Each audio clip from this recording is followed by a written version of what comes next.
Are we ready? 3. We're back. We're back. Hey, we back. The Loaded Slate Sports Podcast. We got Ryan here with us. Special guest Ryan, that is. Yes, sir. We ready to talk Spartan Ryan, that is.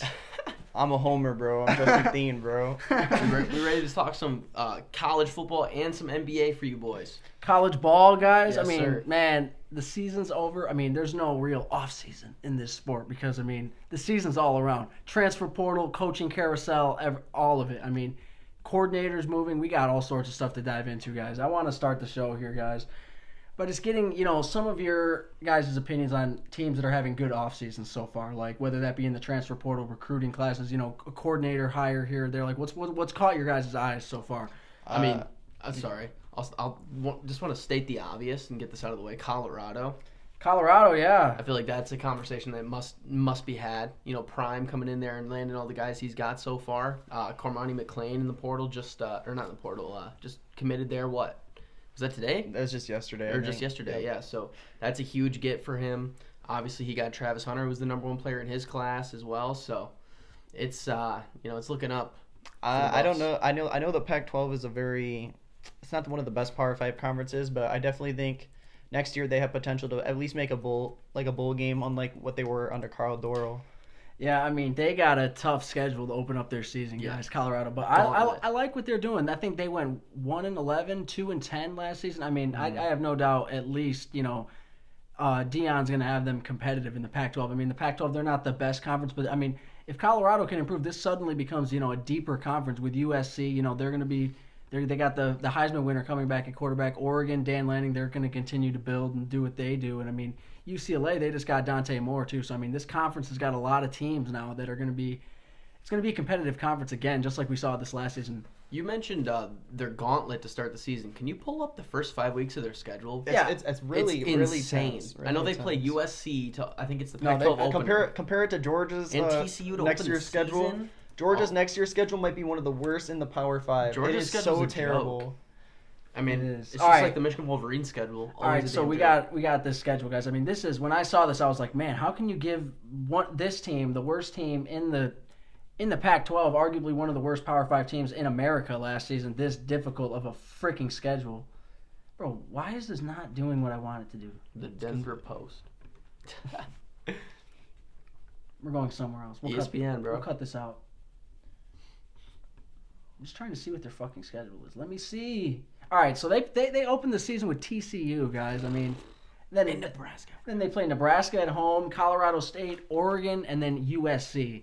I mean, they played probably the two best teams in their conference in the first 5 weeks of the season, right there. I mean, they still got UCLA and Utah on their schedule for later in the year as well. So that's and Oregon State too. Let's not forget about them. I mean, they're returning pretty much everybody from a team that won 10 games a season ago. I mean, this Oregon State team is getting absolutely no love nationally, and they're one of the most underrated teams in the country, I think, in my opinion, going into next season. Getting the Clemson quarterback. Yeah, and DJ Uyunglele too. It's too. huge. Do the Buffs? Do they have to travel to Lincoln? No, they play Nebraska at home. Okay. But I mean, isn't TCU on the road? TCU, yes. Yeah, it is on the road. And I mean, that's going to be a tough game. I mean, they just went to the national championship game. The thing I'm concerned about with Deion in this job is, I'm not saying Colorado can't be like a program job, but I'm saying like what happens if he does find early success. I mean, you see it nowadays with coaches all throughout the country. They'll leave for the dollar. Yeah, you do. They will. And I mean, Colorado, they probably don't have the deepest pockets when it comes to, That's why we call them the broke buffs. Tuck coming, baby.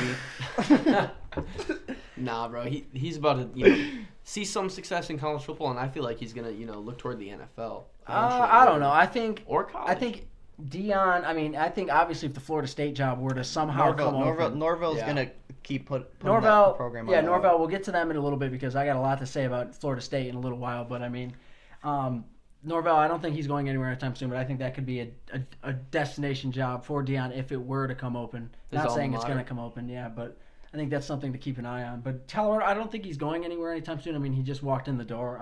He's going to at least, I think, wait a season or two. I don't think he's going to bolt at the first opportunity here. He's going to want to build something and see some success in Colorado for sure. Yeah, and I don't know how much success they're going to have. I don't know how good their O-line is going to be. They got a crazy schedule. Yeah, and they got a difficult schedule too, but we'll see. Yeah. I mean, I've seen crazier things happen for sure. Yeah, another program that's caught my eye is the Wisconsin Badgers in the offseason. Oh, I think massive. I think not only getting Fickle, I think the Big Ten made two really good hires in Rule and Fickle, but I think what they're doing, I mean, they did bring 3 quarterbacks in, but they needed the depth. I mean, Graham Mertz was not playing to like his potential that people had for him being the highest rated recruit in Badger history.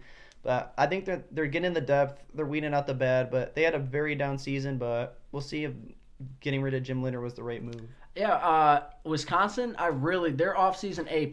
I mean, they knocked that coaching hire out of the park, somehow getting Luke Fickell out of Cincinnati. And I mean, they just brought in Tanner Mordecai, too, the SMU transfer. I mean, I think he's good. Yeah, he's going to be the day one starter. No, I do, too. And I mean, he put up insane numbers at SMU, too. I don't know how that I don't think these guys are like mad but if you're ready to compete, you got to be ready to compete because they got that kid from Oklahoma, Nick Evers, too. And then I know he was a highly rated recruit, but that's the thing about college football. Now you got to load up. Yeah, you really do because you never know when these players could leave for the portal at the slightest, the slightest sign of, things not going their way. And, you always got to be prepared for something like that. It's an arms race game now. You got to stay ready.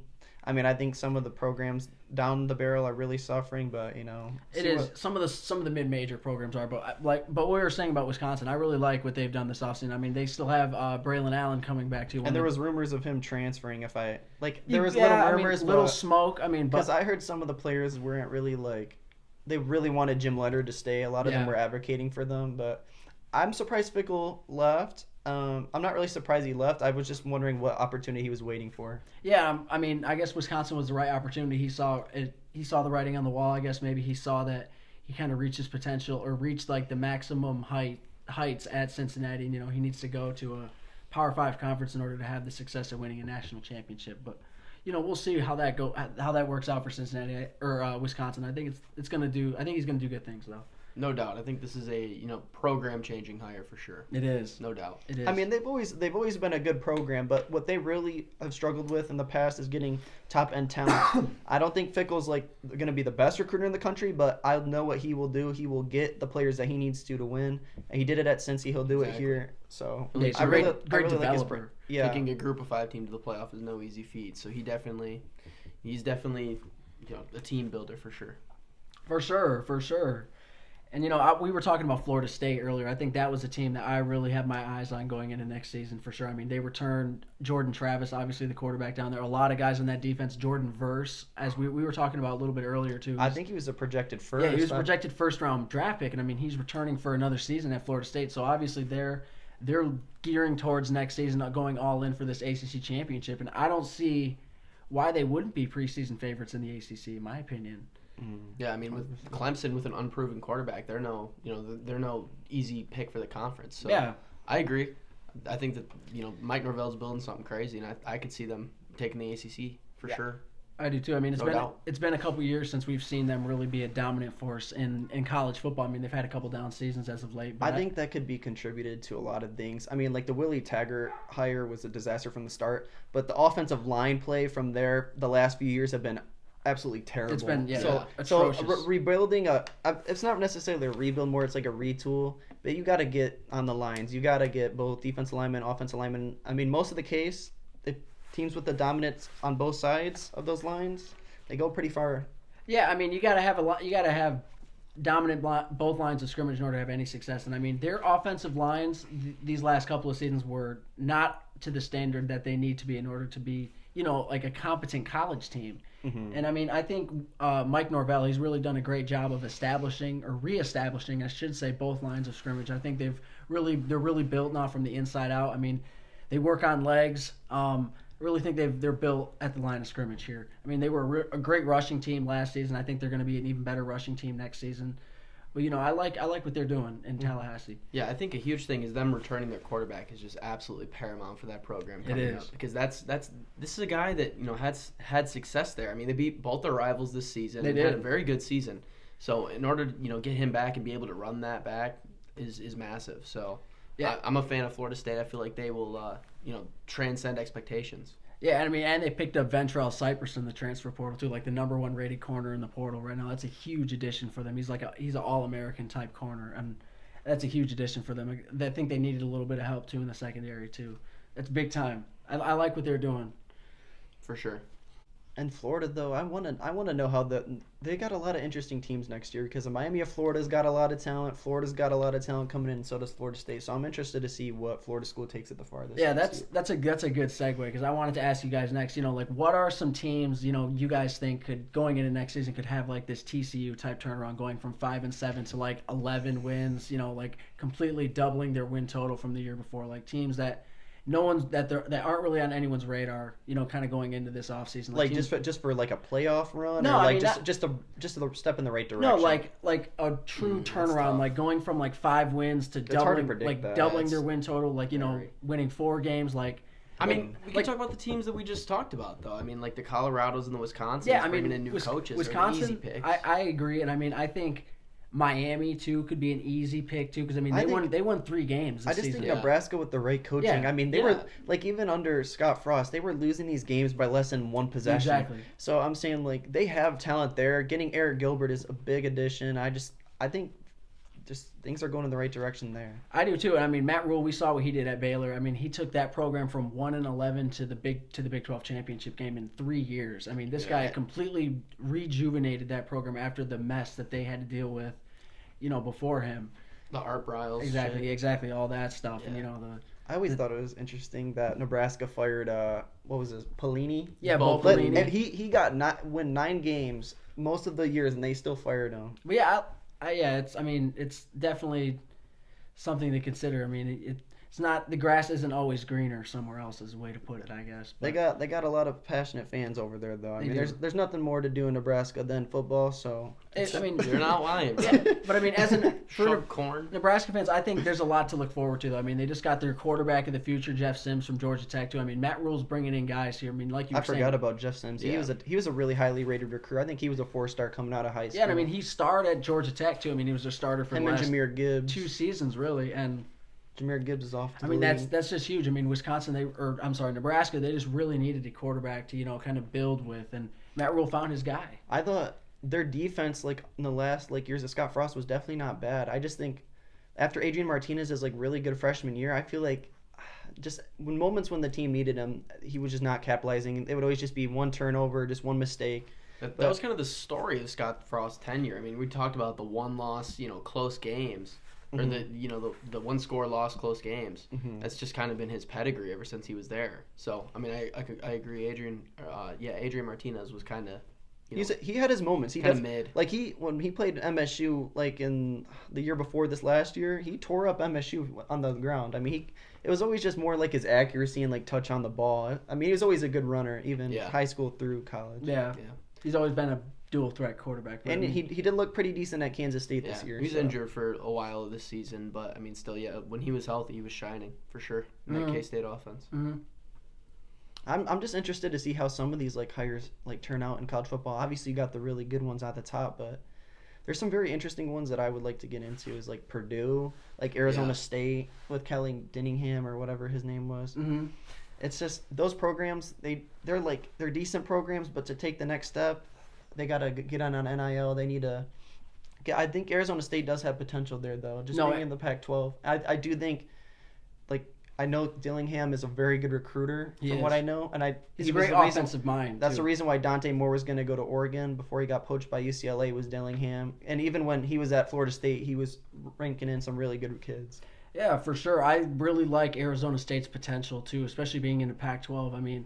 I think there's a chance for them to, potentially surprise some people too this season too. I mean, they got some talent down there. I mean, Herm Edwards left him a little bit. I mean, he was recruiting pretty highly, surprisingly, at Arizona State too. I mean, that was a disaster. Yeah, I mean, beat Sparty twice. He had some decent. He did. He had a couple decent seasons here and there, but Tempe. I don't know, but some of the most heartbreaking losses, man. I don't know. I think Arizona State, they have potential. I like what they're doing down there with that. Sun I mean, they're going full rebuild. They brought in a 31-year-old first-time head coach here. I mean, this is a maker. I mean, this is a huge hire for them. Did correct me if I'm wrong.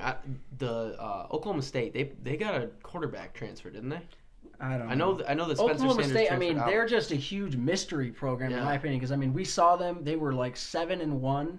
I wonder. And then they just fell off. And then they got beat 48-0 by Kansas State, and they finished the season 6-6, 7-6, something like that. And I mean, they had a ton of guys transfer out. I mean, their recruiting is way down. I mean, I really have no idea what to expect from them going forward. I mean, Mike Gundy, this has been the program of just consistency for the past 10 years. I mean, this guy's been at OK State forever. It seems like. Yeah, I mean, they've always been good. They've always just been super consistent, and I really just can't get a read on what's going down there in Stillwater. I mean, I really have no idea. Elijah Collins. Yeah, I was going to say, they've landed a couple nice additions to that and backfield. And they got Sean Tyler. Yeah, Elijah Collins was the best running back on MSU's roster this year. He was just underutilized at MSU, but I think like Oklahoma State's known for having really good running backs. So I think with good O-line play, I have no problem seeing their run game not taking like a big loss.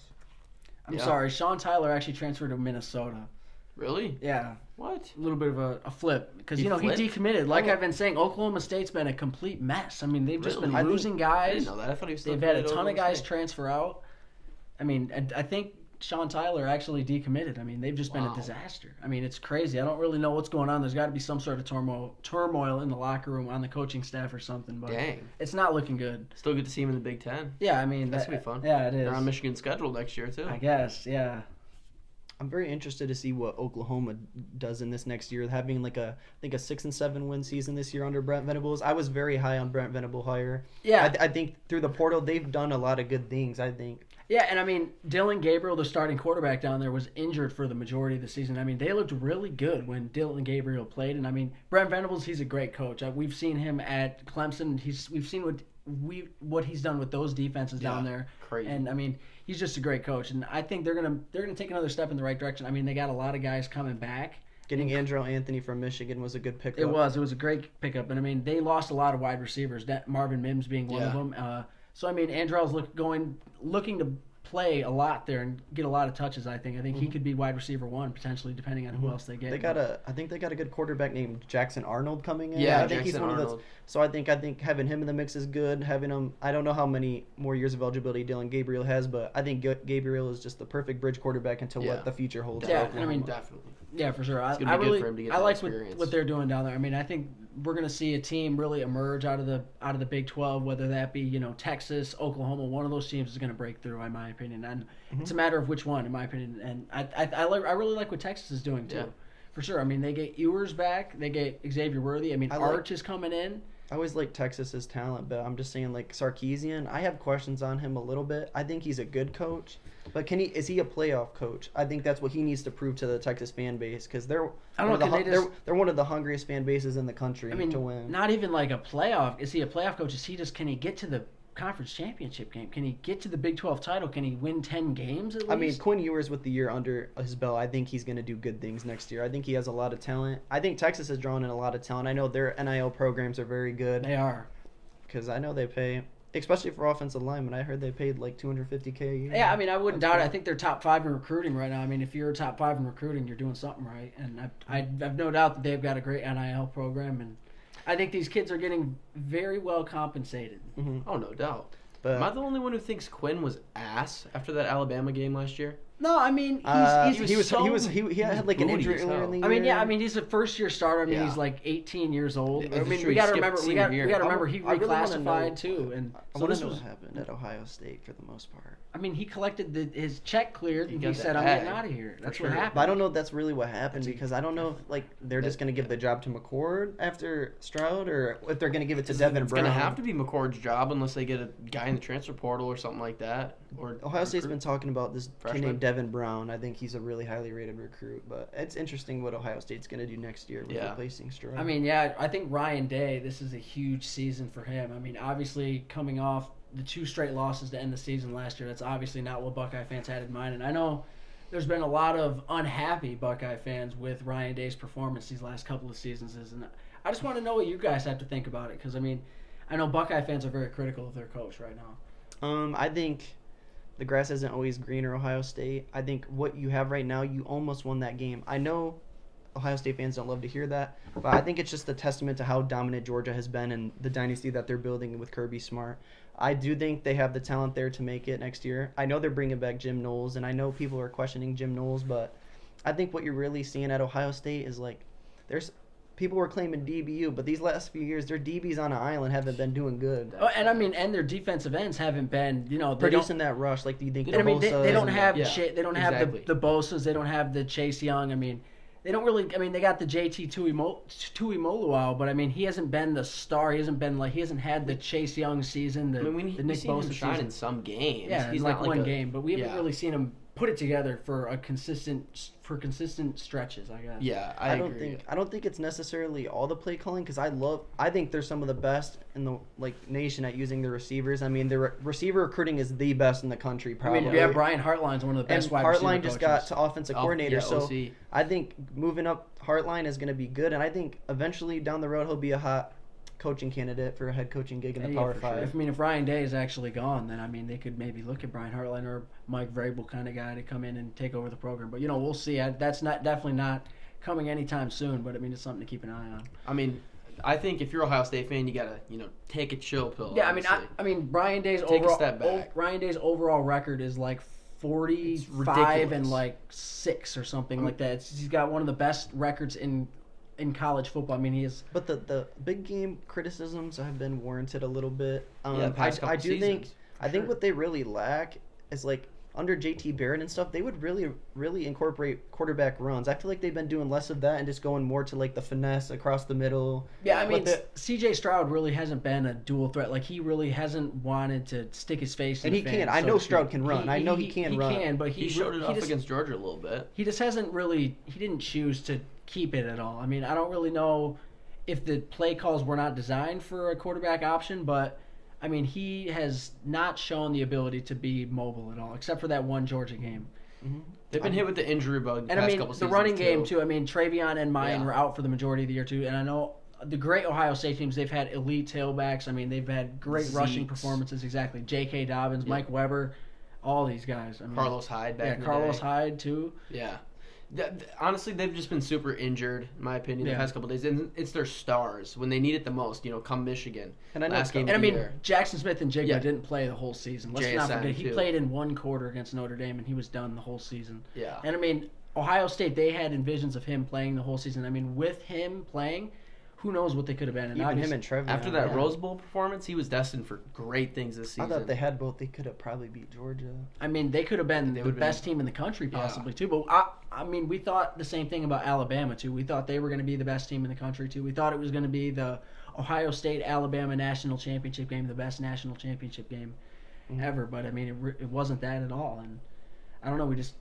Things don't always work out the way that we plan, I guess. I feel like we were expecting a return to normalcy in college football, where it's the top two. That's why we don't play the games on the paper. Exactly, but this season was anything but that. We play the games on the field. Yeah. We don't Vegas play Other the than games Georgia, I mean, obviously Vegas always knows. Exactly. for real.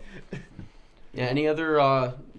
Should we talk about the Jalen Rashada stuff going on? Yeah, I mean that's huge. I mean, that's some Florida. big news. I mean, let's just put it this way: like, imagine you get promised X amount of dollars by your employer, and then when the time comes where you need to pay up and your employer doesn't come through with the X amount of dollars, I mean, what are you gonna do? But for a highly 4-star rated kid, I mean, 13 mil over 4 years is a ridiculous number. I do think these kids should be getting compensated, but I definitely think they need to start regulating it as a matter of fact, because I don't think this is going to be the first time you hear this headline. Yeah, but I mean, Florida, I mean, what are your collectives doing? What are your NIL collectives doing? This is a terrible look for them. The fact that this went public like this. I still believe in Billy Napier. I think I do too. I still think he has potential as a coach, and I don't think they're like talent void. I think they're still getting talent into Haynesville, and I just think they just need good quarterback play, consistent. Because I think Anthony Richardson had the raw tools, but I think putting it all together, I feel like that's what led to the team not getting to their full potential. Yeah, I mean, do we know who their quarterback's going to be next season? Graham Mertz transferred in from Graham. I think Mertz, we're going to see It's either Mertz or whoever they have. Yeah. That's kind of a big question though for them. I mean, can you sell me on a quarterback there that they have in their current quarterback room that's going to lead them to more than 6 wins on their schedule? No. I wouldn't That's write the Mertz thing. off. I wouldn't write Mertz off because I mean the play calling at Florida is definitely going to be a lot different than what he saw at Wisconsin. Yeah, because and that's Wisconsin's true. always run first. He's going to have so many more weapons at Florida too. And he still has a lot of talent, so I do think he definitely still has potential to become a very quality Power 5 starter there. Yeah. I mean, there's I potential agree. too, but I mean, I think Florida, like we were talking about earlier, I think that's like a huge mystery team in my opinion. What are they going to be? What are they going to be next season? Are they going to be 4 wins? Are they going to be? Are they going to exceed expectations and win 10 games, 9 games? Supposedly they have Keontae Goodwin, some transfer who's a 5-star in last class, transfer from Kentucky, officially visiting this week. I mean, I think if they get the trenches right, they got a good shot. The SEC is no slouch, but I mean, they got the talent. They do, and I mean, they start the season at Utah too. I mean, that's a huge Utah's road game. A very underrated program. I would love to talk about Utah more in another show, but Utah is definitely. Hey, and Utah just got Cam Rising back, dude. That's huge. That's for them. insane. That's huge for them. We all thought it was going to be his last season, but no, he's running it back one more time. You know, another program that's interesting me is Tennessee. I don't know. Yeah, that's another program that I've had my eyes on. Are they going to run it back with Joe Milton at quarterback? Well, I mean, they just got. I think so. They got Nico. They just got the 5-star Nico. Oh yeah, he was like the number 1 or 2 rated. Yeah, I mean, it's going to be a quarterback battle, but obviously, sure. I think right now maybe Joe Milton has the slight edge just because of experience. But I mean, he balled out in the bowl game too. Yeah, and I mean, Nico, he's going to give him a run for his money though. I mean, it's going to be a quarterback competition for sure. And that's only going to push Nico to be better for the long run. But I mean, I like the future of the Volunteers. Yeah, Josh Heupel losing height is a very big person to replace because I do think they got talent at receiver and all the other skill positions. But Brew McCoy's a beast. They got Brew McCoy there too. I think they got Dante Thornton from Oregon too. I think that's what I heard. The receiver from Oregon. He was like a top 75 kid, like in his class. I don't think he went to Tennessee. Maybe he did. Did he? I think he might have. Look it up. I don't know. I don't remember. I was just hearing about it today. We got any clue where what's his name? A.D. Mitchell? Texas. Texas? That's what I heard. That's what I think. That's where the smoke is. Yeah, I mean, he's from Texas. Yeah, 100% crystal ball, Texas. Yeah. He went to Tennessee. Yeah, that's a huge get for them. A good call, Ryan. Good call. Good call. I mean, yeah, he's going to fit right into that system. I mean, they got Squirrel White coming back, I think, too, and Brew McCoy, like we were talking about. I mean, Dante, he's going to be. I like Hupel. I think that hire flew under the radar. I mean, I don't think anyone really knew what that was going to be like after the McDonald's money bags and the disaster of the coach before, Jeremy Pruitt. Yeah, Jeremy Pruitt. Yeah. I mean, that was a disaster. I mean, it's kind of remarkable that they bounced back as fast as they have. They haven't been good in many years since like Peyton Manning. So I'm glad that they're finding their footing again. For sure. They're a very nice fan base. Yeah, they got a great program too. I mean, the Neyland Stadium, that place. I mean, it's right on the water. Bucket list destination. I mean, there's a couple like stadiums I really want to go to, but I mean. Neyland's definitely one. Yeah, for sure. It's on par with the Big House and Happy Valley and all that stuff. Yeah, the Shoe and stuff like that. I mean, yeah, a couple of those stadiums in the SEC too would be really sweet to go to. But Death Valley. Yeah, a lot of them. A couple of those West Coast teams, like going to Husky Stadium in Washington, would be sweet too. Austin would be cool. Or UCLA Stadium where they don't even pack their. Get to those games for free, probably. Yeah. Yeah, are there any other teams here you guys want to touch on before we head to next season? I definitely think USC needs to be talked about a little bit. Because I know next year you're going to see Caleb Williams. He might be a potential back-to-back Heisman. Who knows? Just like Bryce had the potential to be this year. But I think what really lies question next year is can they tackle and can Alex Grinch put a system in play? Because I feel like at every big-time program he's been, their defense hasn't really been the kindest to him. So I definitely think USC definitely has the talent with Lincoln Riley, and I think to become a national championship contender, it's just a matter of when they want to implement everything. I mean, it's only year one, so. Yeah, I mean, you got to tackle. They were one of the worst tackling teams in FBS last season. I mean, it was rough to watch at some points. I mean, especially that Pac-12 championship game. But, I mean, I'm a little surprised, honestly, Alex Grinch got retained. I thought we were going to see him go. I thought he was I mean, I know he was like a head coaching. He got some interviews, I think, as a head coaching. But I think every place he's been, even Oklahoma and like even Ohio State at one time, I know that I just haven't heard good things. So I think USC. I mean, Caleb Williams is definitely going to be a top 5 pick when he declares after next year, most likely. Sure. And he has potential to go 1. But I think USC they did a little bit of good work this offseason. They did. I think their recruiting's good. So I think they're on the upswing still. I don't think this last season was really indicative of what Lincoln Riley's going to be there. Hey, but I mean, he won 11 games in his first season, though. We got to remember that. Like, this is his first season here. It is the Pac-12. I don't discredit it, but I mean, they won 4 games the year before, and I mean, huge turnaround. I mean, and when they get in the Big Ten, I'm very interested to see how UCLA and USC come into the conference and how it operates and everything. So it's going to look like Utah. They're going to start playing defense. Yeah, exactly.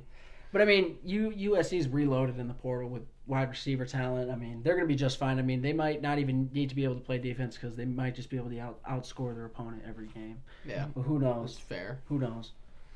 Yeah, I think that's for me. All the programs. I mean, I was gonna say LSU. Touch on LSU, but I don't know. I think they're on the upswing. I mean, they got a lot of bring back Jaden. Yeah, they have Jaden Daniels. Jaden Daniels coming back. Jaden Daniels he definitely flew under the radar in the transfer portal last year because he was very productive at Arizona State. I know his freshman year was probably people would call this peak and probably his best year, but he definitely was a very quality starter for LSU last year in conference that's very tough, and I think Brian Kelly did a great job with LSU year one. Yeah, I mean, everyone was talking about his accent, I mean, the accent shit. I mean, he's won everywhere he's been. That's foolishness. I do not care about that. If you can coach ball, you can coach ball. I mean those dancing videos with Brian Kelly. I mean, the tacky the dude knows how to win. He won at Notre Dame. He's won everywhere he's been. So who gives a fuck what his accent sounds like if he's gonna win you football games? Exactly. Take you to the SEC championship game. Exactly. Year one.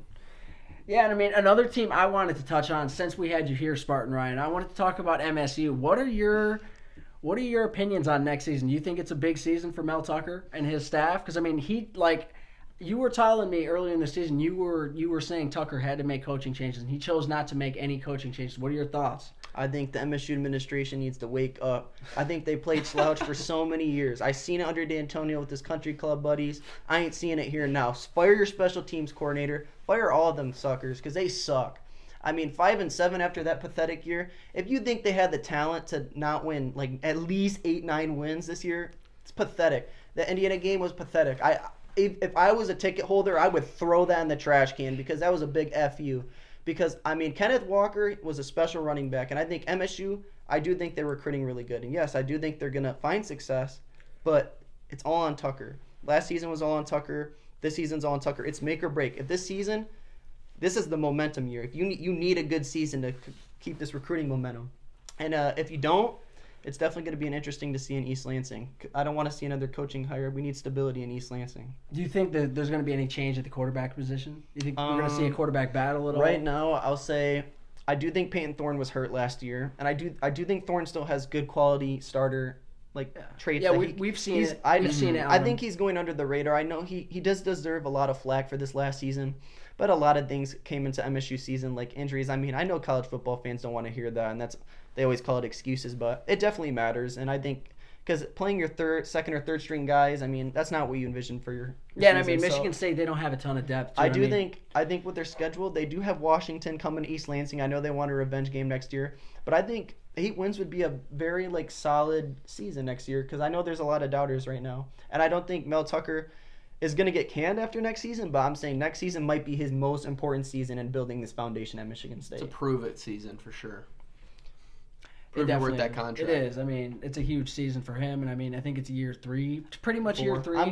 I'm not underwhelmed with their transfer portal additions, but I don't think you can build a program through the portal. I think it should be done high school. I think you need just continuity, and just these 1 to 2 year rental guys are not going to get you to where you need to go. I mean, I know I'm just a couch coach, but I'll tell you what, I could do a better play calling than Jay Johnson. But I mean, I really like their defensive line coming into next season. I think Tumis Adelele from Texas A&M was a really good pickup. Chris Bogle was hurt last year, the transfer from Florida. I think their front 7 and getting Jacoby Windman back. Yeah, it's all just based on the secondary. I think the defense. I know there's a lot of people hating on Scotty Hazelton, and for good measure, I mean, coming in, he was running as 4.25, and something I've never seen at Michigan State, which was always been primarily 4.3. Trestle ball. Dude, Mike Tressel was a great hire for Wisconsin. I'm glad he went over to Fickle. Yeah, Wisconsin. Yeah. Yeah, it's a huge season for them. Year 4 of Tucker, right, coming up?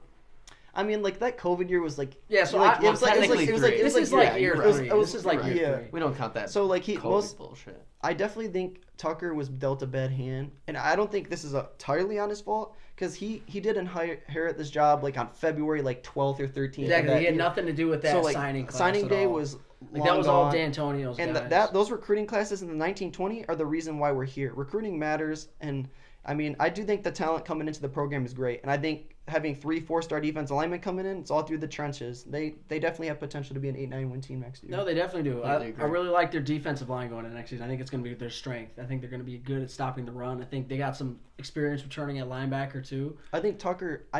What I really like about Tucker that's different from every MSU coach that I've seen before, is he just has the SEC mindset, just coming from Saban and all the Kirby Smart coaching trees. I mean, it's a business at the end of the day. So, I mean, I don't have a problem with how he operates. I'm mainly concerned about his clock management.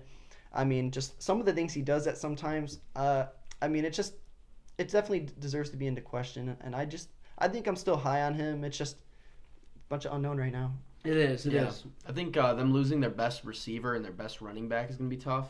I mean, they got Keon. Keon's probably their best receiver. And I mean, Malik Carr will still be in there. Trey Mosley will be in there still. I think Jaden Reed? Keon's going to be a higher rated draft prospect. Oh, for Jaden sure. Reed, for sure. He's massive receiver, but like Jaden Reed was Reed most talented probably. Reed's going to be going down as one of like more the underrated MSU players I've seen. I mean, he wasn't on the good teams, but I do think he definitely is going to be a transformative player for MSU. And obviously we spoke on losing Elijah Collins too, who was in my opinion the best back. They got Berger. I like Berger. I think Berger's problem right now is hitting the hole. Line's trash. I know. I mean, you can't. I mean, Kenneth Walker definitely patched up a lot of like the holes that you've seen, and it was even with Kenneth Walker, it was a very subpar. I mean, they haven't really had good O-line play since 2015. So, I mean, seeing that year in and year out, I mean, I think fans they're just wondering when that play for their offensive line is going to come. But I do think Berger definitely has potential. He was a highly rated recruit coming out of high school, and I do think he definitely showed flashes at the end of the year. As the season went on, I definitely think he progressed.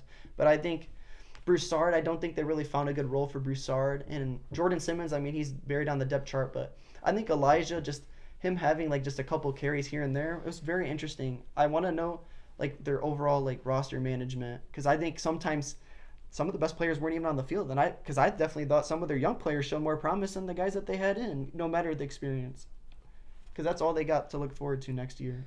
Yeah, as a young, I mean, is Ben Van Sumeren coming back? No, he's gone. His brother's still there. He could be in the 2 deep with the D tackles. Yeah, he probably will be in the 2 deep, I think.